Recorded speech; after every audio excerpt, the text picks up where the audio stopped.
Neste episódio do Três Recomendações às Terças, vamos falar de três clássicos, três distopias que, se ainda não leram, eu não gosto de dizer que deveriam ler, mas é daqueles livros que, mesmo que não sejam fãs de ficção científica, são interessantes de ler e que os fazem pensar bastante sobre o mundo que vos rodeia e nos dias de hoje fazem muito sentido ler, mesmo que não gostem da maneira como são escritos, da maneira como possam ter sido traduzidos.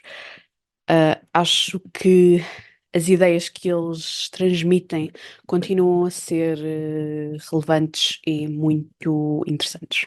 O primeiro é o 1984 do George Orwell. Quantas edições existem do 1984 só em português? Se algum dia tiverem paciência para ver, entrem numa livraria ou procurem online. São mais do que muitas.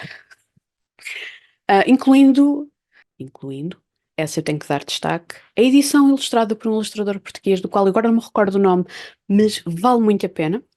Acho que é uma belíssima edição, que eu ainda não tenho, mas gostava de ter.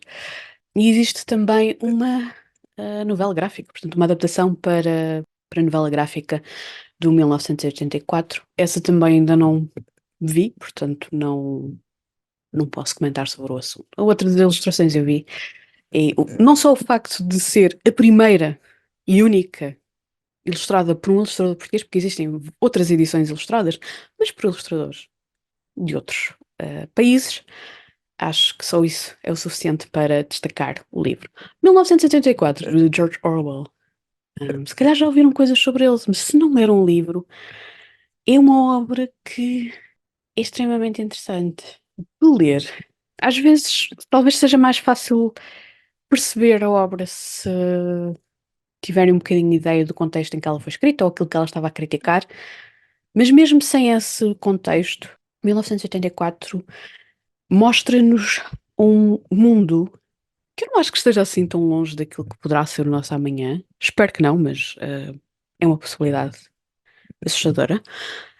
Onde a história é reescrita todos os dias, as notícias são reescritas a todo o momento, a língua é modificada para servir os propósitos de quem manda, e como as pessoas não têm outras maneiras de preservar o conhecimento, dependem daquilo que têm acesso.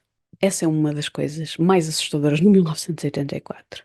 Depois existe o facto de todas as pessoas estarem a ser observadas, em tudo e mais alguma coisa, mesmo na sua própria casa, no seu trabalho, na rua, everywhere. The Big Brother is watching you. É muito interessante. Por acaso era um livro que eu gostava de reler um dia destes. Olha, uma boa ideia. Apostar na versão ilustrada e reler o livro. Ora, aí está. Tens aí a tua desculpa para reler o livro. Para comprar o livro também. Fahrenheit 451, do Ray Bradbury. Qualquer coisa que vocês leiam do Ray Bradbury é interessante, mas este talvez seja o livro mais conhecido. Nem toda a gente gosta deste, deste livro. Não é um livro assim tão recente quanto isso. Eu não me recordo se ele é dos anos 60 ou dos anos 70, mas tenho a ideia que é dos anos 60. Final dos anos 60, início dos anos 70. E vivemos e vamos conhecer um mundo que é o nosso, ahm, onde os livros são queimados. Portanto, a maneira ideal para uma pessoa nem é conhecimento, é puro entretenimento. É algo que é semelhante à televisão. É extremamente assustador. Uma das coisas que eu achei mais assustador no Fahrenheit 451 foi a esposa do personagem principal, que é bombeiro e que queima livros. A profissão dele como bombeiro é queimar livros, destruir livros. Ela vive agarrada, ela vive numa sala com o equivalente a uma televisão sempre ligado. Ela não consegue desligar daquilo. Ela entra em pânico se não tiver a televisão ligada. E foi uma das coisas que me ficou mais do livro que eu achei absolutamente assustador. Nós temos toda a organização à volta dos livros e de não tentar que as pessoas tenham acesso a livros e o facto, ah, a mudança de ideias da personagem principal, toda essa parte é interessante, mas a contraposição entre a televisão e o livro foi uma coisa que me marcou bastante. É outro livro que eu gostava de reler, com outros olhos, agora que já li mais coisas, que já conheço mais coisas, para além de vivermos no estado em que as coisas estão, definitivamente é um clássico distópico, muito interessante. E, em algum sentido, eu acho que não estamos assim tão próximos com a quantidade de tentativas de censura de livros. Vale a pena pensar sobre isso. O último livro que eu vou sugerir neste vídeo é O Admirável Mundo Novo, do Aldous Huxley. Se forem ler este livro em português, por favor, procurem a edição, que eu acho que também não existem muitas, que foi traduzida pelo Mário Henrique Leiria. Porque ele tem um cuidado com a linguagem, ele tem eu acho que não é qualquer pessoa que conseguiria traduzir O Admirável Mundo Novo. E a tradução do Mário Henrique Leiria está muito boa, na minha opinião. Sim, eu li este livro em português. Coisa rara, mas sim, eu às vezes leio o livro em português. No one roast me, I roast myself. Thank you. O Admirável Mundo Novo fala-nos sobre o nosso mundo onde as pessoas vivem dependentes de uma droga, de um comprimidozinho que os faz não sentir aquilo que elas sentiriam normalmente, que ajuda a que a vida seja muito melhor. ahm, e nos dias de hoje, como as coisas correm, nós vivemos muito dependentes de substâncias, não significa que seja comprimidos, e estou a falar no geral, que muitas vezes substituem, ah, portanto, substituem.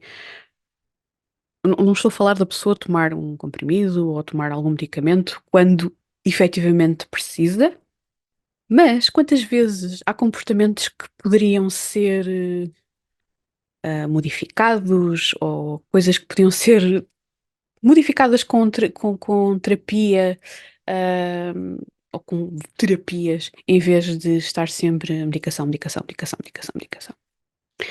Obviamente que este, esta droga que aparece no Admirável Mundo Novo serve para manter as massas felizes e quando as massas estão felizes não pensam sobre outras coisas, portanto ficam subjugadas.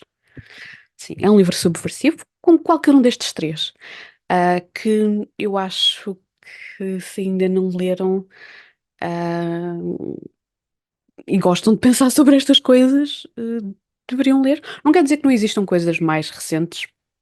Sim, todas elas entram na onda da ficção científica, que não tenham ou que pensem sobre estes mesmos assuntos de uma maneira que se calhar é mais próxima daquilo que vivemos ou que está preocupada com outras coisas que estes autores não estavam. Lá está, estas obras foram escritas por homens, homens brancos, e no caso do Admirável Mundo Novo existe algum conteúdo, ou se não bastante conteúdo, racista, xenófobo. Nenhum deles tem uma visão muito favorável em relação às mulheres. São muito heteronormativos, portanto, eu percebo que haja pessoas que prefiram procurar outras distopias ou outro tipo de livros que tenham outras preocupações. No entanto, estes livros continuam a ser a base para muita coisa. Se gostam de distopias, acho que seria interessante explorar estas distopias e, obviamente, ler as mais recentes e comparar, ver como é que abordam temas diferentes e falam de coisas diferentes. Porque pensar é uma coisa fantástica, é uma coisa que a ficção científica nos pode proporcionar, é pensar sobre a nossa realidade, sem ter que a viver, às vezes. Deixo-vos com este pensamento. Já leram algum destes livros? Têm curiosidade com algum deles? Conhecem outras distopias mais recentes ou da mesma época destes livros que acham que seriam interessante eu ler ou outras pessoas ler? Digam-me nos comentários e até o próximo vídeo.